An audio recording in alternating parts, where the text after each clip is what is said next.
Europe 1. Punchline, Laurence Ferrari. On se retrouve dans Punchline sur Europe 1 avec nos débatteurs. Nous sommes avec Alexandre Devecchio, toujours du Figaro. Merci d'être resté, cher Alexandre. Nous sommes avec Jeannette Bougrabe, essayiste. Bonsoir, Jeannette. Amine El Khatmi, président du Printemps Républicain. Bonsoir, Amine. Plaisir de vous avoir sur notre plateau. Et Louis de Ragnel, chef du service politique d'Europe 1. Bonsoir, Laurence. L'événement, c'était bien sûr la venue d'Éric Zemmour il y a quelques instants dans Punchline, notamment à la lueur de ce sondage, dernier sondage qui le donne pour la première fois qualifié pour le second tour face à Emmanuel Macron. Il devance désormais et Marine Le Pen et Xavier Bertrand et évidemment dans l'ordre Jean-Luc Mélenchon.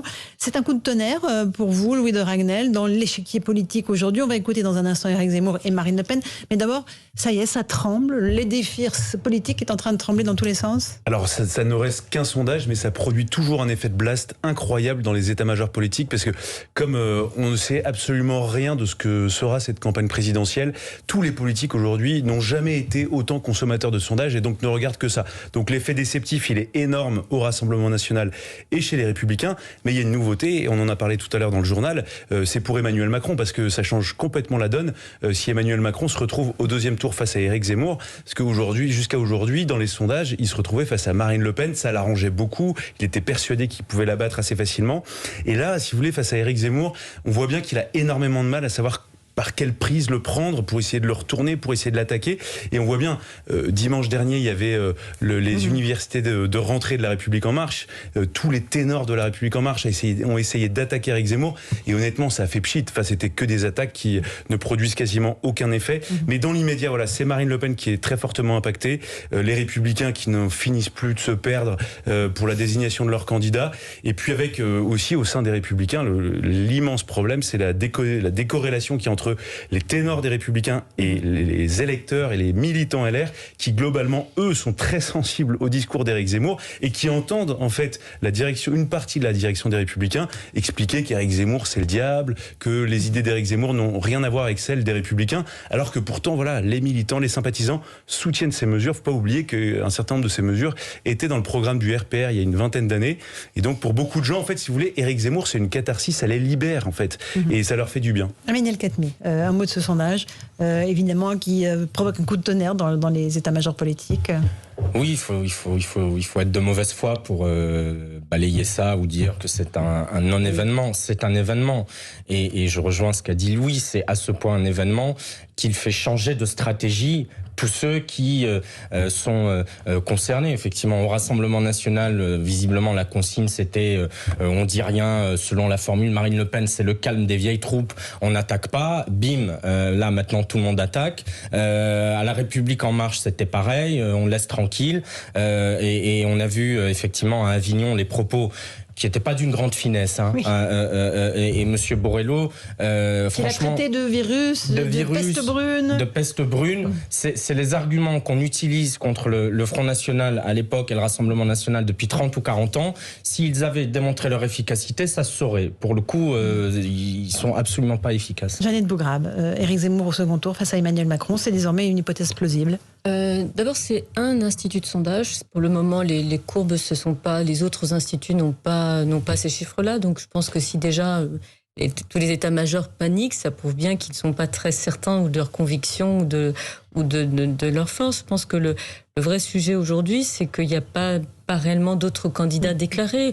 Vous rappelez, cher Louis, que chez les Républicains et les autres candidats qui ont quitté les Républicains, on ne sait toujours pas qui va être candidat. Valérie Pécresse a annoncé qu'elle allait déposer 250 parrainages.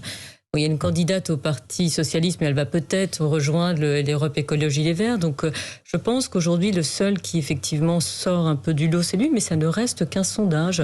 Et qu'en réalité, on l'a bien vu dans les campagnes précédentes, le moment décisif, c'est février. Donc, on est au mois d'octobre. Alors, on va juste écouter Éric Zemmour, si vous le voulez bien. Je vous passe la parole à Alexandre Devecchio. Il évoque évidemment Marine Le Pen, et on va entendre juste après Marine Le Pen qu'elle se dit sereine malgré ces sondages qui lui sont défavorables. Je n'ai rien contre Marine Le Pen. Je n'ai rien contre elle personnellement. Je pense simplement qu'elle ne peut pas gagner et qu'elle a fait les mauvais choix stratégiques et tactiques. Voilà, et qu'elle le paye. C'est tout. Mais vous savez, on a le droit d'être en désaccord avec des gens qu'on ne déteste pas. Il y a rien j'ai pas d'hostilité à l'égard de Marine Le Pen. Et je ne lui demande pas de se retirer. Et je ne je ne l'abats pas de mon mépris, comme elle, quand elle disait que j'étais la Taubira de la droite nationale. Vous voyez, non, je comprends, elle est courageuse, elle est valeureuse. Moi, j'ai vraiment rien contre elle. Je ne suis pas chamboulée, je suis calme, mais c'est aussi parce que j'ai beaucoup d'expérience. Vous savez, j'engage ma 3e présidentielle, où je suis moi-même candidate, mais j'en ai fait 7 des présidentielles. Donc je sais très bien que quand on est éloigné de l'élection présidentielle, comme nous le sommes encore aujourd'hui, les différentes études d'opinion, en réalité, ne mesurent pas ce qui peut se passer dans le pays dans les mois qui viennent. Dans notre famille de pensée, un peu comme on l'a vu d'ailleurs pour les écologistes, il y a une forme de compétition entre la radicalité et le réalisme. Bon, bien moi j'assume d'être la tenante du réalisme. Parce que le réalisme, croyez-moi, c'est peut-être moins sexy. Peut-être qu'il y a moins cette ivresse, peut-être, qui est celle de la radicalité. Mais c'est redoutablement plus efficace pour régler les problèmes des Français. Alors moi, c'est ce que je veux faire, régler les problèmes des Français. Voilà, Marine Le Pen, on est en 2021, Alexandre Devecchio, et elle vante, elle, ses qualités, le réalisme par rapport à la radicalité incarnée par Éric Zemmour. Les choses ont changé, hein. Moi, ce qui m'a intéressé, c'est presque la première partie de son intervention, quand elle dit j'ai beaucoup d'expérience, c'est ma 3e campagne électorale. Je pense que elle présente ça comme une qualité. Or, c'est, je crois, son principal défaut. Elle est usée, Marine Le Pen, et elle est victime à son tour du dégagisme politique. Donc, oui, il lui reste à vanter son supposé réalisme, mais la vérité, c'est qu'elle a échoué par 2 fois, qu'elle a été au second tour, qu'elle a été médiocre dans le débat d'entre-deux tours, et qu'aujourd'hui il y a une révolte des classes moyennes et populaires qui se sentent dépossédées sur le plan économique, mais aussi sur le plan culturel, identitaire. Ça se passe un peu dans tous les pays du monde, et ils cherchent des candidats nouveaux qu'on a appelés populistes. Aux États-Unis, c'est Trump. En Grande-Bretagne, ça a été Boris Johnson. Et il est probable qu'en France aujourd'hui, ce soit Éric Zemmour, et que Marine Le Pen fasse partie du vieux système politique.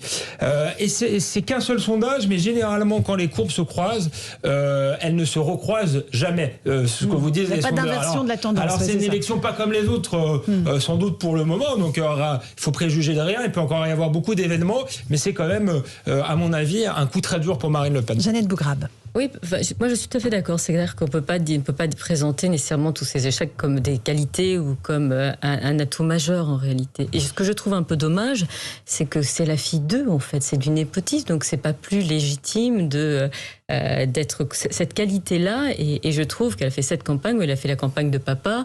Et donc ça, c'est pas la méritocratie. Ça, c'est pas le système dont on veut. On a envie d'avoir quand même des gens un peu nouveaux. Donc je pense que là-dessus, et je crois que les militants du Rassemblement national, on partage sans doute la même opinion qu'Éric Zemmour. Elle ne peut pas gagner. Voilà. Et donc, parce qu'elle porte ce nom-là ou parce qu'elle a fait preuve d'incompétence ? Je pense que quand on verrouille un parti pour s'assurer que ses enfants ou ses proches aient un parti, c'est quand même un peu délicat dans une démocratie. Enfin, moi, je reste... C'est peut-être sévère, mais c'est quand même une réalité. Moi, je suis contre cette espèce de reproduction sociale voilà, pour casser le système. Et de l'autre, je pense qu'elle elle perd des points. On l'a vu au régional, elle perd des points. Et elle travaille peut-être pas suffisamment aussi. Donc c'est aussi ça qu'on doit se dire. Donc... Louis Dragnel, un tout petit mot. Non, c'était juste pour inciter un peu plus sur Emmanuel Macron, ce que ça change pour lui, parce qu'on disait, voilà, ça change à peu près tout. Moi, ce que je trouve intéressant, c'est que jusqu'à aujourd'hui, l'entourage d'Emmanuel Macron rigolait un peu en voyant Éric Zemmour. Et maintenant, ce qui a changé, c'est qu'ils observent en fait que Éric Zemmour a en tête quelque chose d'assez... On voit qu'il est assez méthodique, assez préparé. Et d'ailleurs, il vous l'a dit, c'est trop tôt, j'ai aucun intérêt à déclarer ma candidature. Il a été très franc, il n'a aucun intérêt à déclarer sa candidature. Là, ça monte. C'est-à-dire que tout ça est très clair dans sa tête. Et en fait, ils font une comparaison. Ils disent, en fait, dans la méthode, pas sur le fond, dans la tactique, c'est exactement ce que Macron a fait en 2016. Il a tout de suite pris pour modèle Emmanuel Macron. Être candidat sans lettres, préempter un certain nombre de sujets, être transgressif, libérer aussi les Français sur un certain nombre de thèmes qui les exaspèrent. Et du coup, en fait, ça les inquiète beaucoup. Et la deuxième chose, c'est que quand ils écoutent les arguments de gens qui conteste ou qui discrédite la candidature d'Éric Zemmour, il dit c'est exactement les mêmes mots. On fait pas une élection dans les sondages, bulle médiatique et tout ça. Bon, après, ça n'est qu'un sondage. Ce qu'a rappelé Jeannette Bourab est très juste. Donc on verra si ça se transforme en essai politique à la présidentielle. Petite pause. Vous restez avec nous, Louis Dragnel, Alexandre Devecchio, Amine El-Khatmi, Jeannette Bourab. On entendra Éric Zemmour évoquer l'immigration. À tout de suite. 18h-20h sur Europe 1. Punchline. Laurence Ferrari.